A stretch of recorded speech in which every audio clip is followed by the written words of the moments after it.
যারা মনে করেন যে রাউন্ড সিঁড়ি ছাদের সঙ্গে ঢালাই দেওয়া খুব জরুরি, আসলে বিষয়টা এরকম না, বরঞ্চ আমি মনে করি, আমি একজন মিস্ত্রি হিসেবে মনে করি এই যে রাউন্ড সিঁড়িটি ছাদের সঙ্গে দিতে গিয়ে আপনারা দেখেন, আপনাদেরকে আমি প্র্যাকটিক্যালে দেখাচ্ছি। এই যে বাঁশগুলো, এই বাঁশগুলোর কারণে রডগুলো ঠিকমতো আমরা ওদিকে প্লেস করতে পারবো না, যার কারণে এই সমস্যা অতিক্রম করে যখন আমরা কাজগুলো করতে যাই তখন কোনো না কোনো দিকে কিছুটা হলেও আমরা ক্ষতি করে তখন এই কাজগুলো করি। তো আমি একজন রাউন্ড সিঁড়ি মিস্ত্রি হিসাবে আমি বলতে চাই যে রাউন্ড সিঁড়ি ছাদ ঢালাইয়ের পরে দিলে বরঞ্চ অনেক ভালো, সব দিকেই ঠিকমতো সাপোর্টিং দেওয়া যায়। হ্যাঁ, ঠেলা ধাক্কাগুলো ঠিকমতো কাজ করা যায়। আর ছাদের সঙ্গে দিতে গিয়ে যেহেতু সব দিকেই বার্স থাকে, শাটারিং থাকে, হ্যাঁ, এটা পরিপূর্ণ সাপোর্ট মানে দেওয়া যায় না আর কি, সম্ভব হয় না।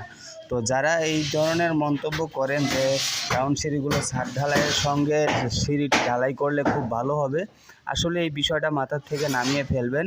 যদি পারেন আপনারা ছাদ ঢালাই করার পরে এই রাউন্ড সিঁড়িগুলো ঢালাই করবেন, তাহলে কাজগুলো করতে সুবিধা হয় এবং সিঁড়িটিতে আমরা পর্যাপ্ত পরিমাণে সাপোর্ট দিয়ে কাজ করতে পারি।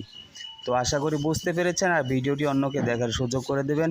অবশ্যই এরকম প্রয়োজনীয় ভিডিও পেতে সব সময় পাশে থাকবেন। আসসালামু আলাইকুম ওয়া রাহমাতুল্লাহি ওয়া বারাকাতুহু।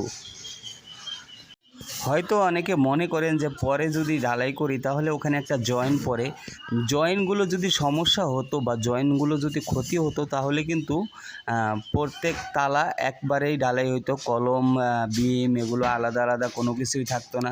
তো জয়েন্ট ছাড়া কিন্তু বিল্ডিং হয় না।